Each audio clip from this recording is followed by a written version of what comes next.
Michelle Lee Cormier. And Ms. Cormier is charged with the first-degree felony offense of murder in cause number 25 DCCR 0153. Mr. Radford has filed, there's a motion to quash the indictment. The state has filed a reply. Obviously, I've looked through both of these. I guess I'm confused, Mr. Radford, when you say it doesn't allege the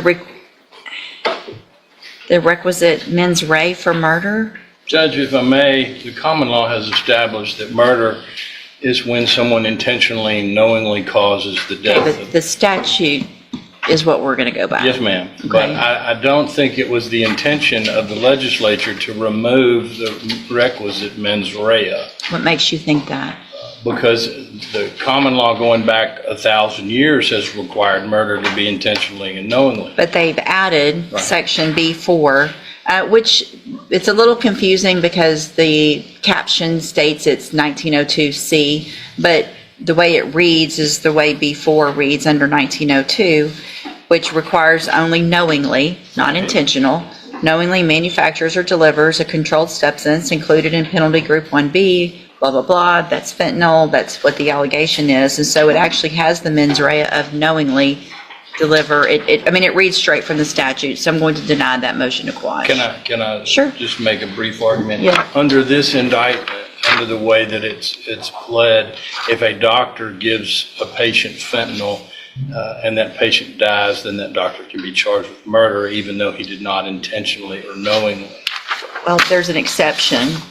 The next C, except as provided, well, where was it? I saw this. It is a defense to the prosecution under section B4, which is our section that the actor's conduct in manufacturing or delivering was authorized under chapter 481 Health and Safety Code or state or federal law, which I think would be the medical purposes.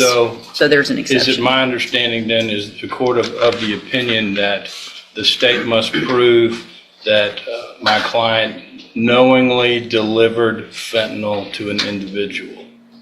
That's what the law says, and that's what the indictment says. I Then and there knowingly deliver a controlled substance, namely fentanyl, and that Shelby Irvin died as a result of ingesting and inhaling that into her body. So that it's the opinion of the court that Ms. Cormier must have the requisite knowledge that she was giving her fentanyl? I think that's- I think Go ahead. what Mr. Radford's trying to do is box the court in here. I'm not gonna- My interpretation of the statute is just knowingly deliver a controlled substance. And that controlled substance, if it contains fentanyl, is enough for her to be guilty of this offense. If it contains fentanyl and causes the death of a person, then that gets us to murder. Well, I think that's going to be another whole question because it's specific that It says knowingly to. knowingly deliver a controlled substance, namely fentanyl. So I think that's going to come down to maybe a jury question. I don't think I'm not going to make that decision. That's not Right. that's just an element of the offense. So the motion to quash is denied. Yes, ma'am, I would submit that the statute is unconstitutional as drafted. Okay. I'm not going to find the statute. I understand. I'm going to follow it as written. Yes, ma'am. All right, so that's denied. Hold on just a second. Mr. Radford has also filed a motion to reduce the bond. Do you plan on calling your Yes, ma'am. client? Ma'am, the best you can, raise your right hand. Do you swear or affirm the testimony you're going to give in this hearing will be the truth, the whole truth, and nothing but the truth, so help you God? Yes, ma'am. Thank you. You may proceed. For the purposes of the hearing, this hearing only, we call Michelle Cormier on the issue of bond reduction. Can you state your name? Just so you know, once she's under, I don't let anybody go far, but if she's under oath, and I am allowed to take into consideration some of the underlying facts of the case. Yes, ma'am. We won't go far, but just don't want you to think that can't go there at all. Yes, ma'am. I Okay. understand. Can you state your name for the record? Michelle Lee Cormier. And you are the defendant in this case, is this correct? Yes, sir. And your bond is currently set at $500,000, is that correct? Yes, sir. Can you afford a $500,000 bond? Yes, sir. Do you have assets in your name that you could liquidate to make a bond? My family does. Your family can help you? Have you talked to your family about possibly helping you with a bond? Yes, sir. And how much, what kind of bond do you think your family can come up with? 100,000 or less. 100. That's what all of them have told me. 100,000, you think they can make a $100,000 bond? Would it assist your case and the presentation of your defense if you were bonded out and could assist me in working on your case? Yes, sir. Where were you born? I was born in Beaumont, Texas. Okay, have you lived here how long? I've been back down in this area since I was 13 years old, so. So you pretty much lived here your whole life? Yes, sir. And you have family in this area? Yes, sir. Jasper area, my aunt here in Beaumont. Where would you live if you made bond? The Golden Triangle, Beaumont, or Bader. Who would you live with? My aunt, my 83-year-old aunt that comes and sees me, or my son and his grandma in Bader. My aunt lives here in Beaumont, off of Major Drive. If the court set conditions of your bond, including a GPS monitor and random drug testing, would you agree with that? Yes, sir, I sure will. What is your criminal history? Have you been to TDC before? Yes, sir, I went for a burglary of habitation back in 2013. How much time did you serve? I made my first parole, and I served 2.5 on that 10 because they sent me to safety. And I successfully came off of parole July the 11th of 2023. That's a witness. I want to know, I'm trying to I think it's probably in this reply. What was Ms. Cormier in custody for Or theft, if I'm not mistaken, Judge. when this happened? Yes, Okay. ma'am. So the allegations here are that you were in custody for theft. Can I rephrase that? No, Okay. just Okay. answer her Yes, question. ma'am. In custody, smuggled in some drugs of some type in your vagina that you gave to someone else that the allegation is led to her death that had fentanyl in it. Am I correct? That's it in a nutshell, Judge. All right, go ahead, Mr. Coleman. And you don't disagree with the judge's assessment that you, in fact, smuggled fentanyl into the jail? I'm going to object to that. I think you said the allegations are what he's trying to do now is bind her into a confession. I'll move on, Judge. Thank you.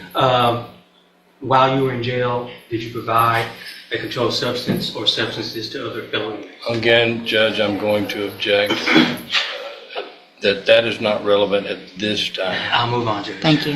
Where did you get those drugs? I'm going to object at this time, Your Honor, to that. I think any of those are going to go to her Fifth Amendment right against self-incrimination, Yes, Mr. One last Coleman. question.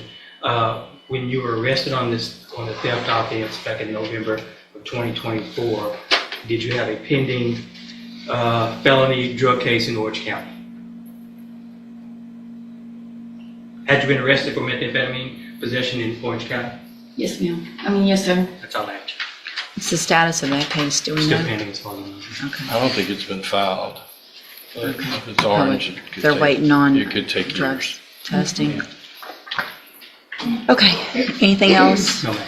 No, ma'am. All right, based on the criteria under 17.15, the information that I have, the nature of the offense, I'm going to deny the petition or the request for a reduction in bond. I think $500,000 is adequate based on the nature of all of those matters.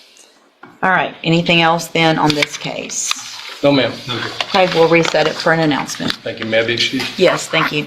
Judge, for the announcement purposes, I am waiting on a report from my expert, and I anticipate that will be early June. Okay, we'll just do a normal reset and we'll see where we are at that point. Thank you. You can go back with the bailiff. All right, sir, are you Howard Celestine? And Ms. Prazo, will your client waive the formal reading of the indictment in each case? Mr. Celestine, in cause number 24 DCCR 0919, you're charged with a third-degree felony offense of manufacturing or delivering a controlled substance from January 10th of 2024. That indictment alleges that you were previously convicted of aggravated sexual assault of a child, a first-degree felony, April 13th of 2009. And how do you plead to that charge? Are you pleading guilty freely and voluntarily? Yes. And because you did what they charged you with? Yes. And is that prior offense true, that prior conviction? The one that I read out, the aggravated sexual assault of a child, is that true, that that is a prior conviction of yours? Yes. Okay. And cause number 24, DCCR 1549, it says count one only, but then it says a 20-year term, so it has to be count one and That's two. right, that was my intent. If it's That's 20, correct. count one and two. Yes. Okay. Oh, There's only one prior.